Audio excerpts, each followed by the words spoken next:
Friends, स्वागत है आपका हमारे यूट्यूब चैनल इंडोजीनियस में। यदि आप हमारे चैनल पर नए हैं तो चैनल को सब्सक्राइब कर लें, साथ ही साथ बेल आइकन दबा के नोटिफिकेशन ऑन कर लें ताकि जैसे ही वीडियो बने आप तक नोटिफिकेशन पहुंच जाए। आज हम लोग जो है class 12th board exam Bihar board के लिए जो है मल्टीपल चॉइस क्वेश्चन जो मोस्ट वीवीआई क्वेश्चन है वो देखेंगे। तो आज हम जो है आपके लिए 25 इम्पोर्टेंट क्वेश्चन लाए हैं जो आपकी बोर्ड परीक्षा के लिए बहुत ही महत्वपूर्ण होगा। तो आइए शुरू करते हैं वीडियो को। पहला क्वेश्चन है कि एसआई पद्धति में इप्सिलॉन नोट का मात्रक होता है। तो एसआई पद्धति में जो इप्सिलॉन नोट का मात्रक होता है ना, वो होता है कूलम स्क्वायर पर न्यूटन मीटर स्क्वायर, यानी ऑप्शन नंबर बी बिल्कुल सही जवाब होगा। अगला क्वेश्चन जो है क्वेश्चन नंबर 2, यह है यदि दो आवेशों के बीच की दूरी दुगुनी कर दी जाए तो उसके बीच लगने वाला बल हो जाता है। तो जब दो आवेशों के बीच की दूरी दुगुनी कर दी जाती है तो जो बल लगने वाला होता है वो बल हो जाता है 1/4 गुनी, यानी ऑप्शन नंबर सी बिल्कुल सही जवाब होगा। अगला क्वेश्चन देखेंगे हम लोग क्वेश्चन नंबर 3। दो बिंदु आवेश पहले वायु में तथा फिर परावैद्युतांक वाले माध्यम में उतना ही परस्पर दूरी पर रखे जाते हैं। तो दोनों दशाओं में आवेश के बीच लगने वाला बल होगा। तो दोनों दशा में जब वायु में रखा गया था और जब परावैद्युत माध्यम में रखा गया था, तो जैसे ही परावैद्युत माध्यम में रखा जाएगा इप्सिलॉन नोट बदल करके इप्सिलॉन नोट इंटू के हो जाएगा और 1/4 पाई इप्सिलॉन नोट में इप्सिलॉन नोट बटे में होता है, अनुपात करेंगे तो वो ऊपर चला जाएगा, यानी जो अनुपात होगा वो होगा k:1। ऑप्शन नंबर बी बिल्कुल सही जवाब होगा। चौथा क्वेश्चन देखेंगे हम लोग। चौथा क्वेश्चन है धातुओं का परावैद्युतांक होता है। तो धातु के लिए जो परावैद्युतांक का मान होता है वो होता है अनंत, यानी ऑप्शन डी बिल्कुल सही जवाब होगा। पांचवा क्वेश्चन है विद्युत क्षेत्र की तीव्रता का एसआई मात्रक होता है। तो विद्युत क्षेत्र की तीव्रता का जो एसआई मात्रक होता है वो होता है ऑप्शन नंबर ए न्यूटन पर कूलम। छठा क्वेश्चन है ई तीव्रता के विद्युत क्षेत्र में पी द्विध्रुव आघूर्ण वाले विद्युतीय द्विध्रुव पर लगने वाला बल है। तो विद्युतीय द्विध्रुव पर जो बल लगता है वो होता है P×E, यानी ऑप्शन ए बिल्कुल सही जवाब होगा। क्वेश्चन नंबर 7 है यदि एक विद्युतीय द्विध्रुव को अक्षीय रेखा पर स्थित किसी बिंदु पर विद्युत क्षेत्र की तीव्रता E1 और उतना ही दूरी पर अनुप्रस्थ स्थिति में विद्युत क्षेत्र की तीव्रता E2 है, तो इनमें से कौन सा संबंध सही होगा वो बताना है। तो पहला संबंध है E1 = 2E2, दूसरा E2 = 2E1, तीसरा E1 = E2 और चौथा है इनमें से कोई नहीं। तो इसमें जो सही संबंध होगा ना वो होगा ऑप्शन नंबर ए बिल्कुल सही जवाब होगा। क्वेश्चन नंबर 8 है विद्युत क्षेत्र में प्रवेश करने वाले एक इलेक्ट्रॉन का प्रारंभिक वेग विद्युत क्षेत्र से भिन्न दिशा में है। विद्युत क्षेत्र में इलेक्ट्रॉन का पथ होगा। तो विद्युत क्षेत्र में जो इलेक्ट्रॉन का पथ होता है वो होता है परवलयाकार, यानी ऑप्शन नंबर डी बिल्कुल सही जवाब होगा। क्वेश्चन नंबर 9 एक पृथक्कृत चालक गोले को कुछ धनावेश दिया जाता है, इसका द्रव्यमान। तब जब हम लोग चालक गोले को धनावेश देंगे तो धनावेश देने पर उसका द्रव्यमान जो है घट जाता है, यहीं अगर उसको ऋणावेशित किया जाता तो उसका द्रव्यमान बढ़ जाता। ध्यान रखिएगा। क्वेश्चन नंबर 10 इप्सिलॉन नोट की विमा होती है। तो इप्सिलॉन नोट का जो विमीय सूत्र होता है वो होता है option number B m⁻⁻1 l⁻⁻3 t⁻4 a²।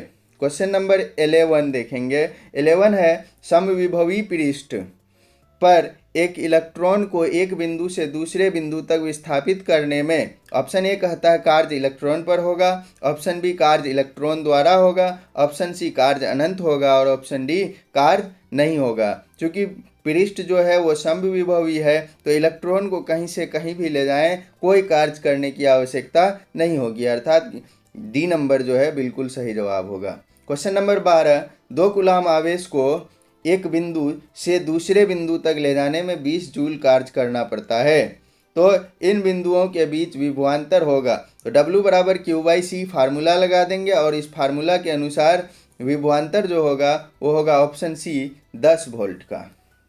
अगला है क्वेश्चन नंबर 13 एक धनावेश को निम्न विभव के क्षेत्र से उच्च विभव के क्षेत्र में ले जाया जाता है, आवेश की स्थितिज ऊर्जा होगी। तो जब धनावेश को निम्न विभव से उठा करके उच्च विभव में ले जाएंगे तो उसकी स्थितिज ऊर्जा बढ़ने लगेगी, यानी ऑप्शन ए बिल्कुल सही जवाब होगा। 14 नंबर, एक इलेक्ट्रॉन को दूसरे इलेक्ट्रॉन की ओर लाने पर निकाय की स्थितिज ऊर्जा होती है।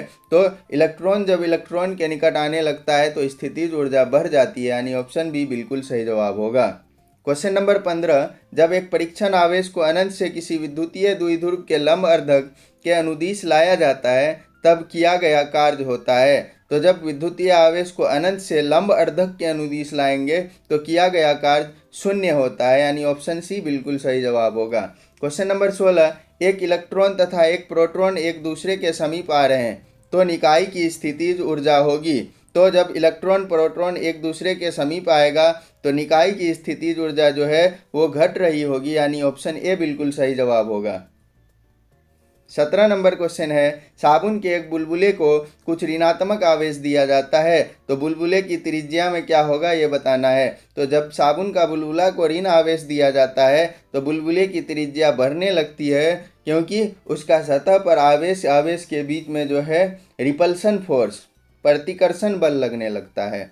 क्वेश्चन नंबर 18, परमाणु क्रमांक 50 वाले एक नाभिक की त्रिज्या 9 × 10⁻⁻15 मीटर है। इसके पृष्ठ पर विद्युत विभव है। तो विद्युत विभव का फार्मूला लगा करके जब वैल्यू निकाला जाएगा तो इसका मान जो निकलेगा वो होगा 8 × 10⁶ वोल्ट, यानी ऑप्शन बी बिल्कुल सही जवाब होगा।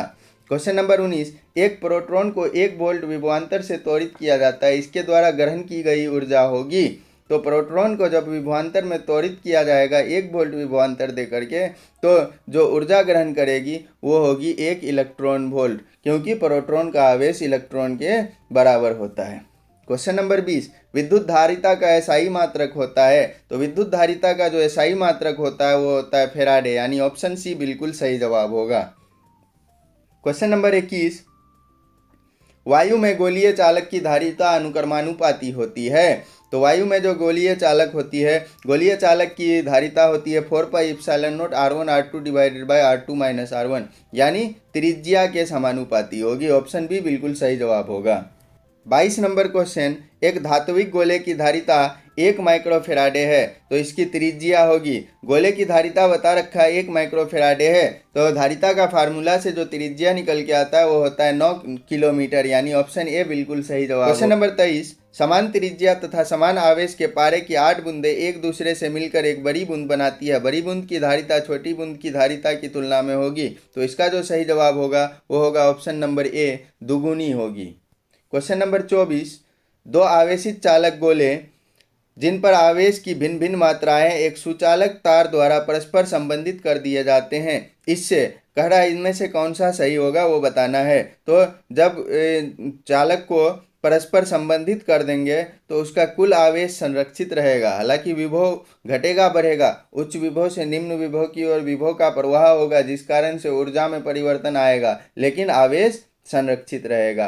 क्वेश्चन नंबर 25, 2 आवेशित वस्तुओं को जोड़ने पर उनके बीच विद्युत धारा प्रवाहित नहीं होती है, यदि उनके इनमें से कौन सा सही जवाब होगा बताना है। तो विद्युत धारा का प्रवाह तब नहीं होगा जब दोनों का विभव समान हो जाए, क्योंकि विद्युत धारा का प्रवाह के लिए विभवांतर का होना जरूरी है, यानी विभव में अंतर होना चाहिए। यहाँ पर विभव समान है। तो ऐसे ही आपको जो है बिहार बोर्ड इंटर फिजिक्स और मैथ की ऑब्जेक्टिव वीडियो हमारे चैनल पर कराई जाएगी, तो हमारे चैनल को सब्सक्राइब करना बिल्कुल ना भूलें। चैनल के साथ जुड़े रहें। वीडियो अच्छा लगा हो तो वीडियो को लाइक करें। अपने दोस्तों तक जो अगली बार 2023 में इंटर का परीक्षा दे रहे हैं उन तक भी शेयर करें ताकि ये वीडियो उन तक पहुंच जाए।